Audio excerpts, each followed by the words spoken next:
Zoom Horror. A short, scary story. Written by Stories from the Attic.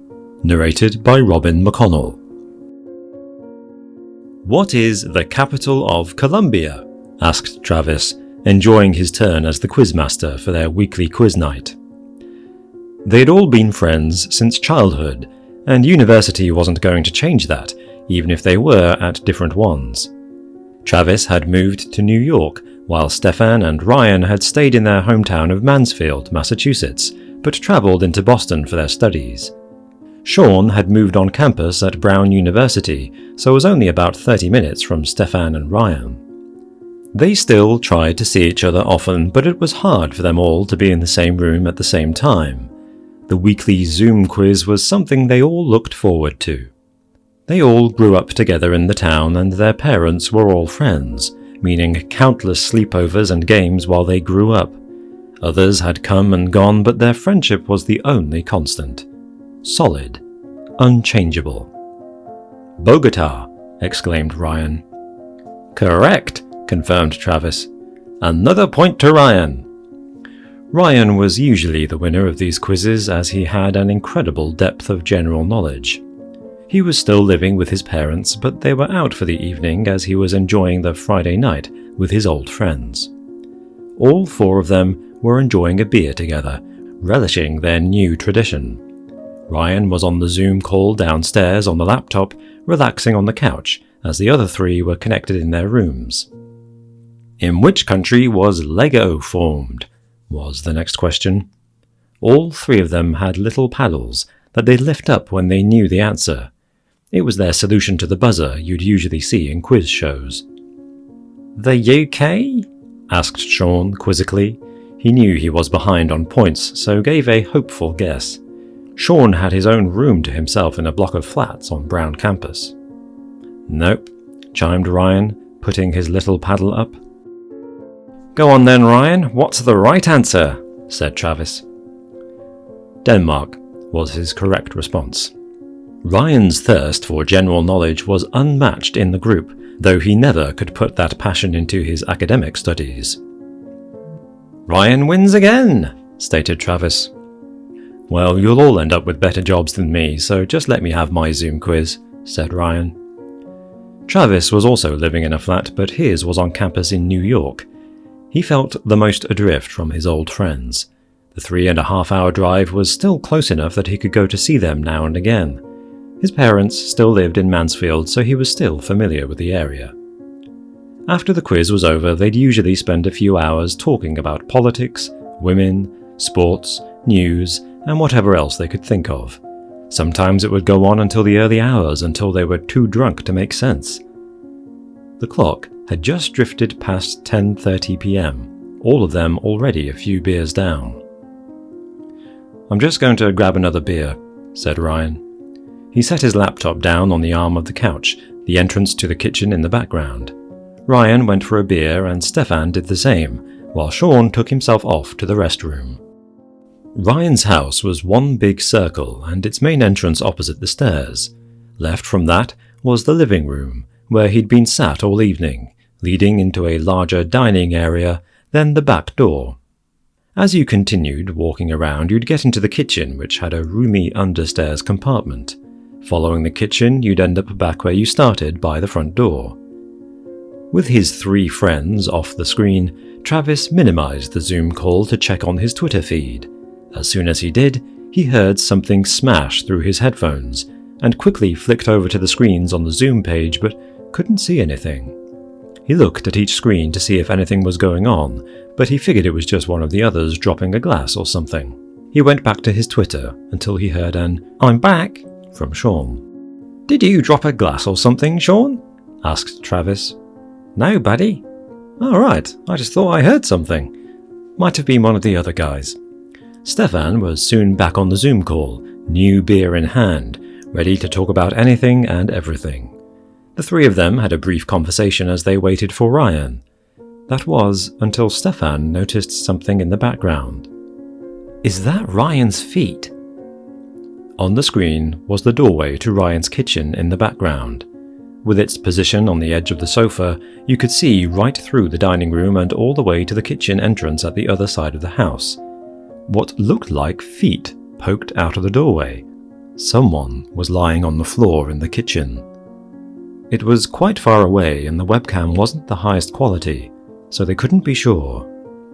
"Ryan, you okay?" said Stefan, hoping he could hear him from the laptop speakers.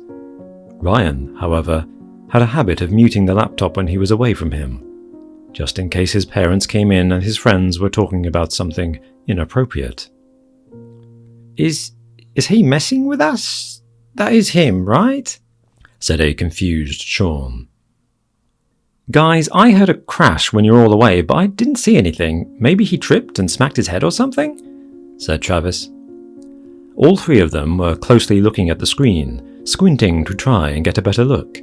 The camera wasn't exactly high quality, and they were trying to check if what they were seeing was what it looked like. To them, it seemed like the feet and socks of someone lying on their back on the kitchen floor. "I'll call him," said Stefan, who only lived a 5-minute walk away. He got no answer as it rung out several times. The gentle inquiries through the Zoom call started to get a little more desperate. The feet were stationary. They hadn't moved an inch. "Ryan!" Sean shouted, not knowing that no one in the home could hear anything from the laptop. "He's not answering, guys. I'm going to go round. If he's pranking us, I'm going to kill him," said Stefan, a nervous laugh relaying the concern as he got up. Both Travis and Sean watched the screens closely, waiting for Stefan to arrive. Stefan was still living with his mom and dad, but he pretty much came and went as he pleased. He didn't say anything to them as he left the house to go to Ryan's. He walked briskly, wanting to run but thinking that would be silly. He shouldn't panic too much. Meanwhile, Travis and Sean looked closely at their screens. As they did, they saw what they thought were Ryan's legs judder and then quickly move from right to left. The feet disappeared as if someone dragged away the body. "Stefan, are you there? Is Ryan okay?" they asked desperately. They didn't get a response.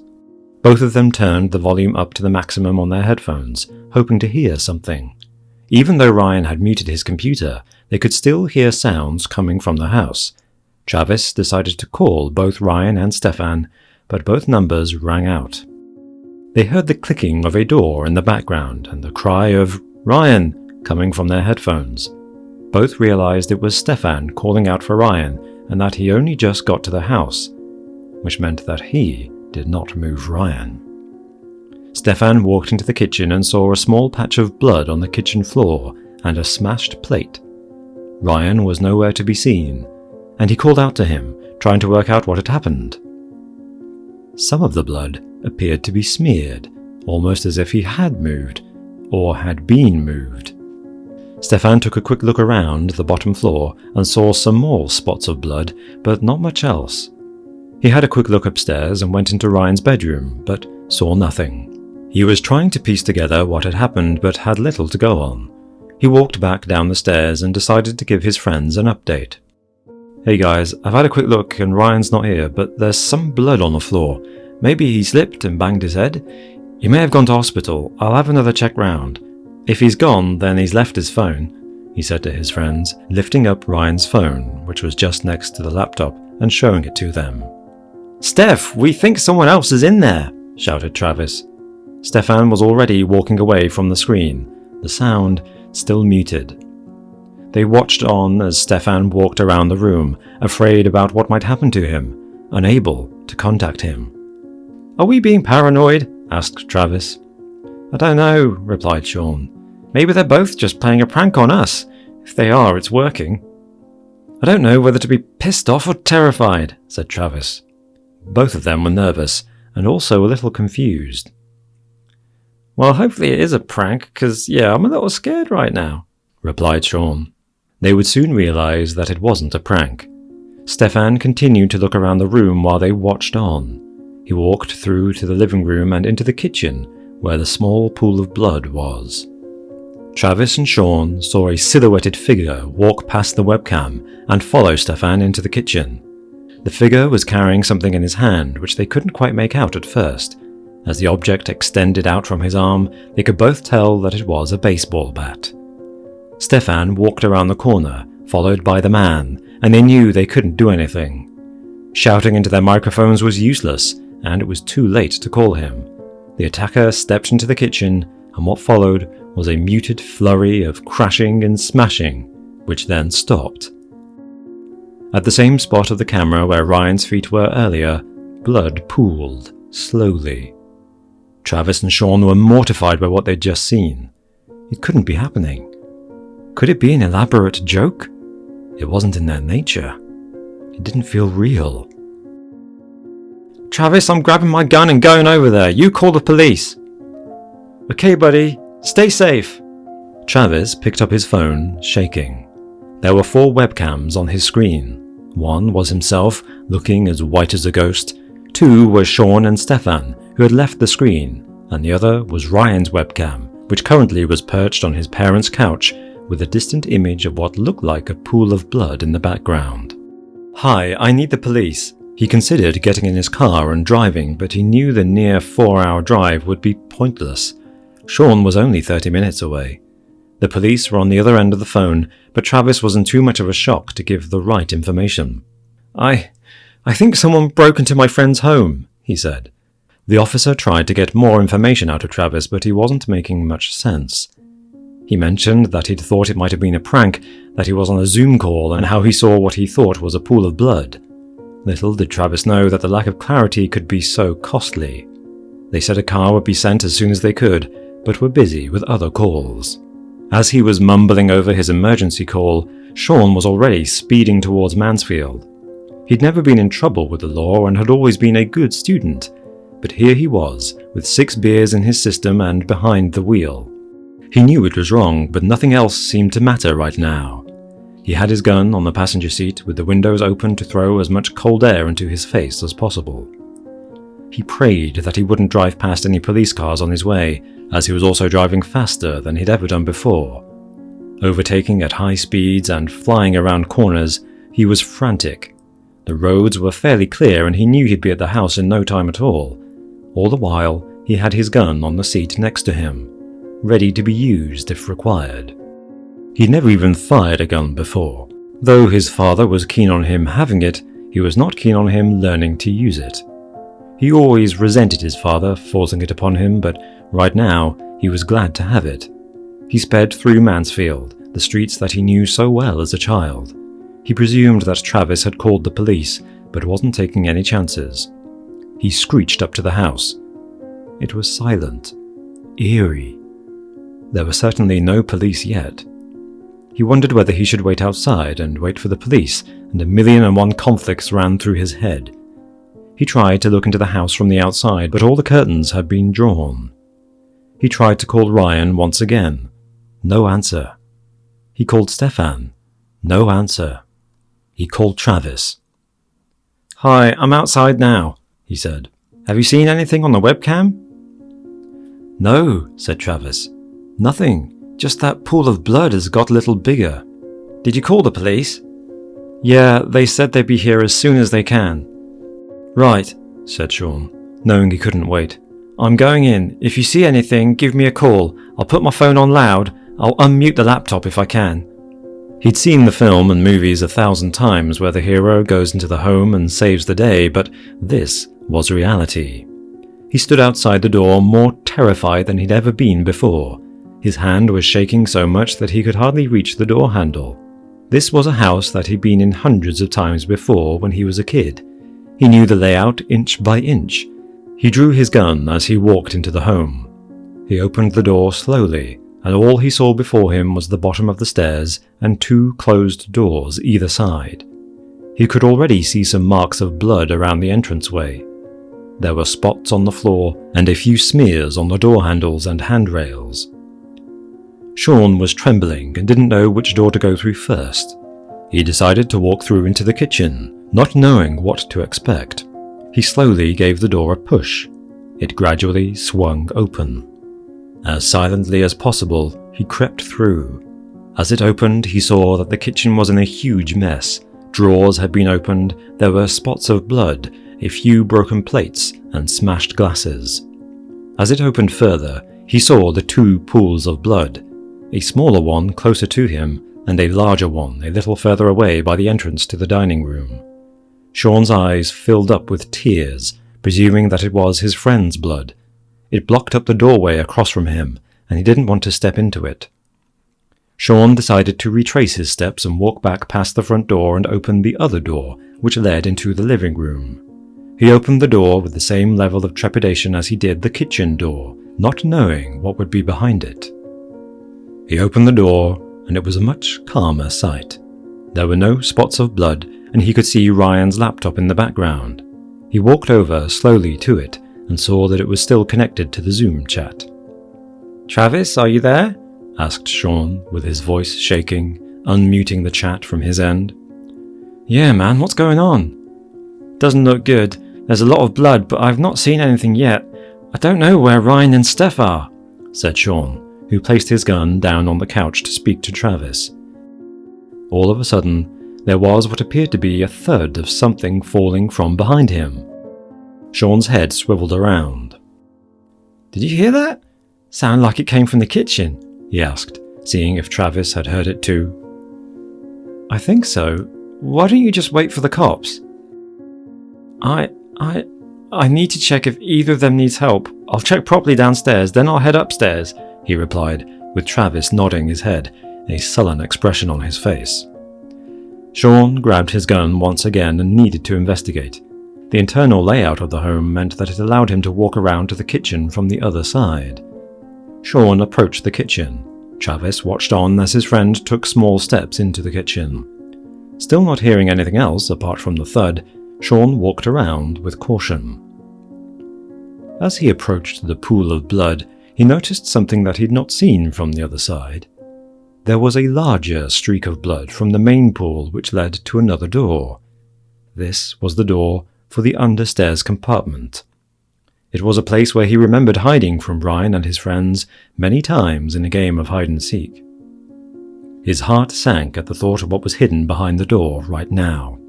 For all he knew, it could be the attacker waiting to pounce, or it could be his friends. He had to step into the blood to get to the door, which nearly made him sick. He grabbed the door handle with his left hand while having his gun drawn with the other. His plan was to open up as quickly as possible in case the attacker was behind there. He counted down from 3 silently in his head. He got down to 1, and he swung the door open. What he saw shocked him to his core.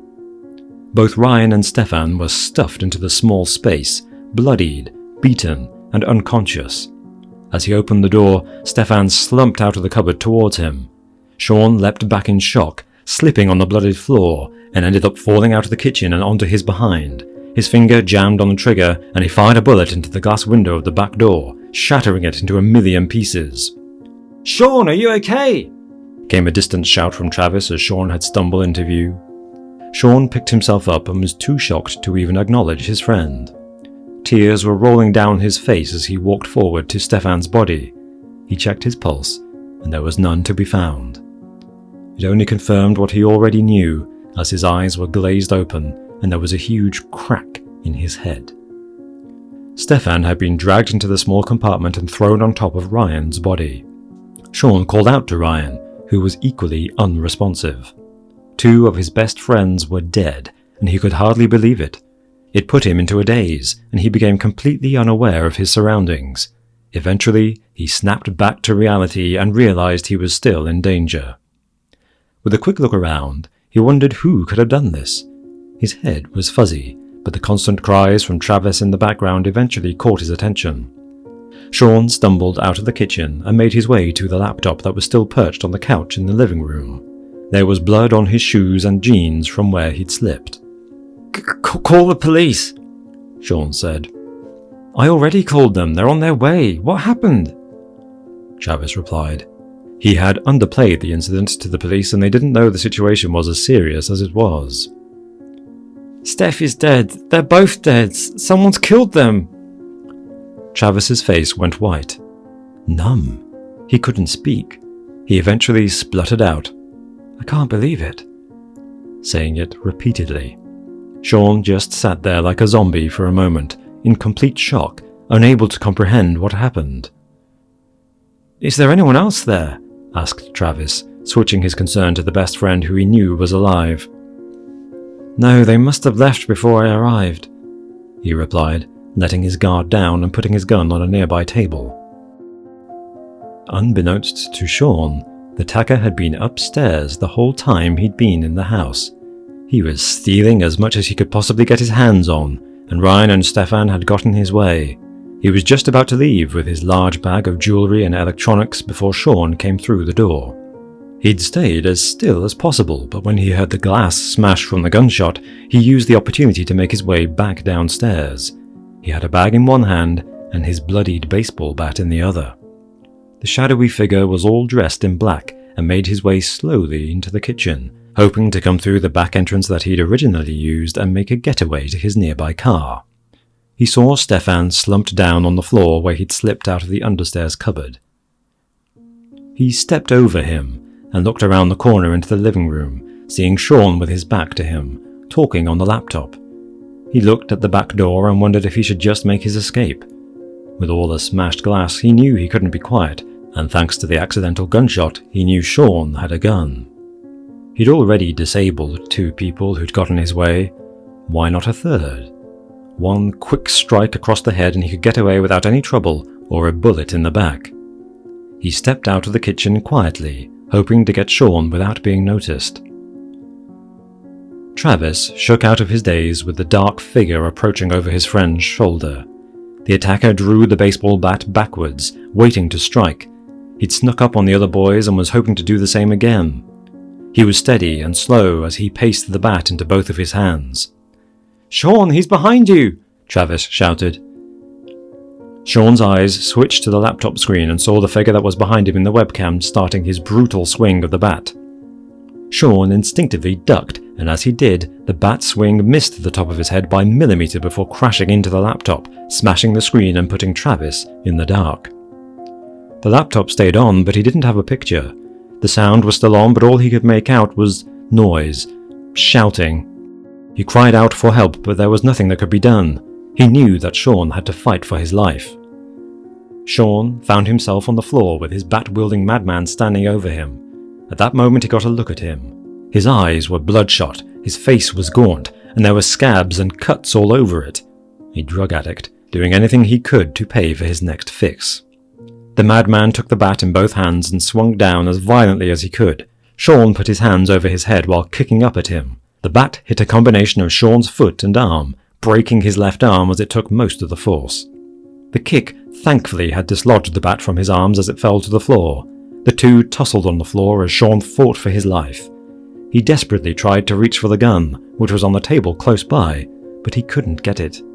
As he did, the manic attacker grabbed the bat once again. Sean stopped the attacker's arm with his right hand so he wasn't able to swing it.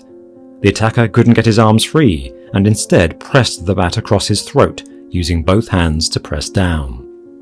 Sean tried to grab the bat, but he couldn't relieve the pressure. His left arm had been rendered useless, and he couldn't get the bat away with his right hand. He tried to kick out, but the invader had put his weight over him. All Travis could hear in the background was a struggle. The attacker leaned forward and repeatedly headbutted Sean. The young man fell weak as he couldn't get any oxygen into his lungs, staring up at this lunatic who'd already killed 2 of his friends. He couldn't feel the blood pouring from his nose. He couldn't hear anything. The only sense he had was his vision, which was fading quickly as he ran out of breath. As he looked up, facing his certain death, his eyes started to close. Just before they did, he saw his attacker jolt to the side as his eyes rolled into the back of his head. He fell onto him before rolling onto his side. The pressure of the bat being taken from his throat was a relief. With a huge intake of breath, the rest of his senses came back to him as police officers surrounded him. They rushed over to him to make sure he was okay. He started to get a bit of breath back to whisper out the words, "I'm okay," barely believing that he was still alive. He turned his head to see the attacker slumped next to him with a bullet put straight through his brain. Before he knew it, he had EMTs talking to him as emergency workers buzzed all around. It was as if he was living his worst nightmare, dazed and confused. Travis was still connected to the Zoom call, with that nightmare played out on his screen. The 4 screens were all active.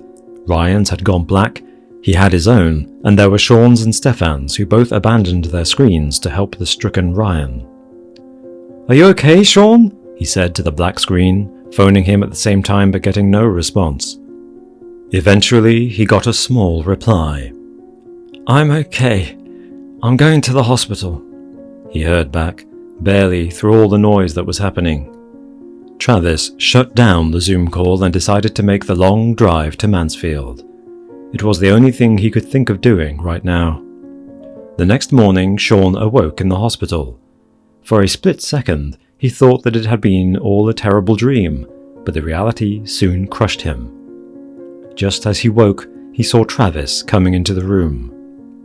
"You look like shit," said Sean, jokingly. Travis's eyes were red and he clearly hadn't slept and had been crying all night. Travis scoffed at the joke before the two embraced, sharing a tear together as he pulled up a chair and sat down. "You were right about Stefan," he said, looking at the ground. "He's gone, man." Sean swallowed the truth that he already knew. "Ryan, he's still with us." "What?" retorted Sean in shocked response. "He's in a coma, but they seem optimistic. He had surgery and they think he's going to be okay," answered Travis, smiling through the tears. "Thank God! I should have checked on him. I thought they were—" "Doesn't matter," said Travis, cutting across him. "You did everything you could." The two of them talked for a while about what happened. Sean's family soon followed into the room as Sean dipped in and out of focus, staring at the ceiling, trying to process what happened. What had meant to be a fun Zoom quiz had turned into the worst night of his life.